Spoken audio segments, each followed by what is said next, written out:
What is going on, everybody? Lou from Life Beyond the Panels, and it is Wednesday. That means it is time for another haul day. And yeah, actually, really light week this week, as pretty much Marvel and DC have kind of taken off for the week.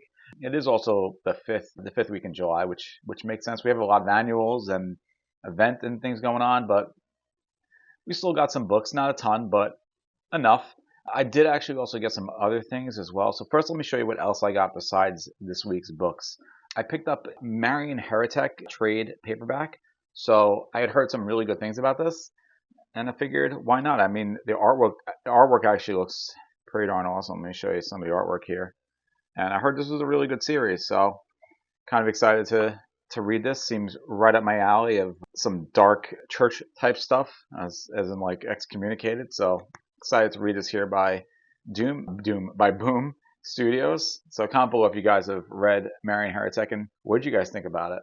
In addition, one thing I'm trying to do now is, as I'm collecting comics of the current runs, I'm looking like forward towards, like, would I want to get an omnibus of this particular run when omnibus comes out if I already have the single issues, or can I treat the single issues like a collected edition? And my thought process now is, for the current comics that I'm collecting, I will treat the single issues as they were a collected edition. At least that's my thought process right now. And it'd be kind of fun, later on down the line when the omnibus comes out, for me to put it on a list, or when the series ends, for me to put it on a list and eventually revisit these single issues, so they're not just single issues filling up a box. So I was taking a look at some of the comics I really enjoy right now that I haven't been collecting a particular run of since the beginning. And the first one that came to mind really was the Tom Taylor run here by Detective Comics. So what I have done is I took a look to see which issues I'm still missing, like when I started collecting it. And I'm actually missing the first 12 issues of the Tom Taylor run. So I went to one of the comic shops by me and I picked up some Detective Comics from the Tom Taylor run. So I have here issue number 1091 of Detective Comics, and then 1096, 1097, 1098, and 1099. So I need to get 6 more, because I started collecting Detective Comics, the Tom Taylor run of Detective Comics, I should say, with issue 1101. So the most recent one here I have is 1099. So I need just 6 more to be able to then have the complete Tom Taylor run up to date from the current comics coming out. So that's pretty cool. And the other thing I got here was Titans issue number 30, which was the Cyborg versus Swamp Thing issue. This is the only issue I wasn't able to get when reading DCKO. So this here helps complete the DCKO event. So I have every single issue from, and every tie-in from the DCKO event. So I figured it's a little fun little side quest, and just to be able to have these complete runs of current comics that I'm reading. Now on to the books from the actual pull list from this week. So let's dive into it. Not too much. There's only really 8 books here. The first one being Jessica Jones Alias. This is issue number 5. So this is actually the last issue of the series. This has been a blast. Really enjoyed this one.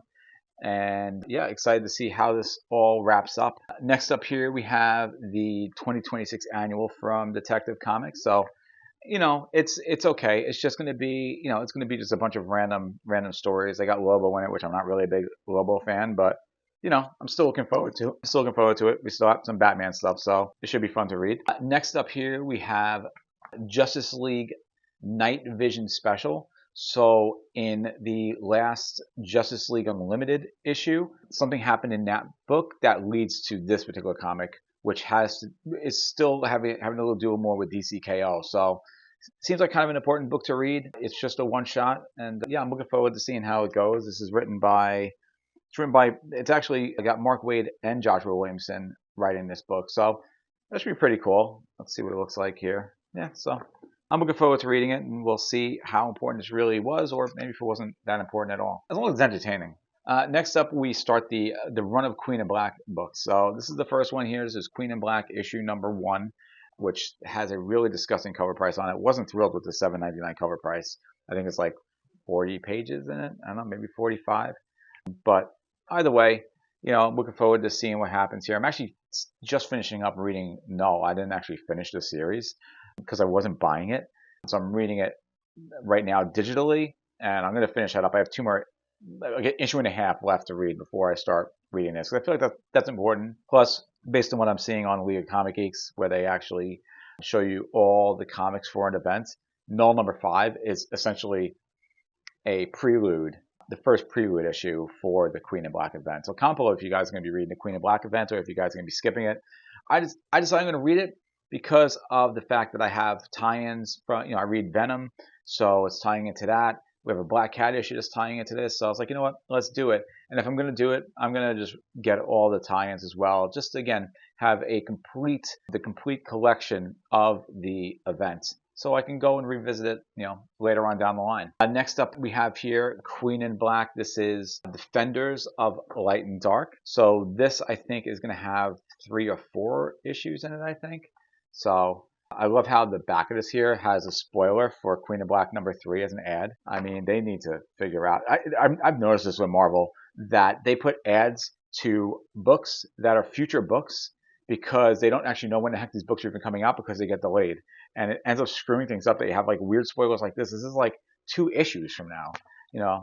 Like I noticed in one of the books I read last week or 2 weeks ago that it was like, oh, X-Men, the new Midnight series, coming out this month. Meanwhile, it got delayed like 3 months. But because it got delayed, you have things like this on the back cover, which is mind-blowing. But what are they going to do? This stuff gets printed months ago. Then we have here Queen in Black Hela. This is a one-shot. Next up, we have the Superman annual. Now, this is actually kind of an important one because Superman came back in the last issue of Action Comics, and this book is going to tell us where the hell has he been since DCKO. So, looking forward to reading this one. And the last book we have here is going to be X-Men number 34. This one's going to have to do with Juggernaut. So, always enjoy X-Men by Jed MacKay, and we'll see what this issue is gonna offer. So yeah, I mean, that's it. Super easy week. Comment below. What did you guys pull? Did you guys enjoy the lighter week? Did you start adding on things, or did you stay true to your pull list and what is a lighter comic book week? So let me know. Comment below, and yeah, until next time, see ya.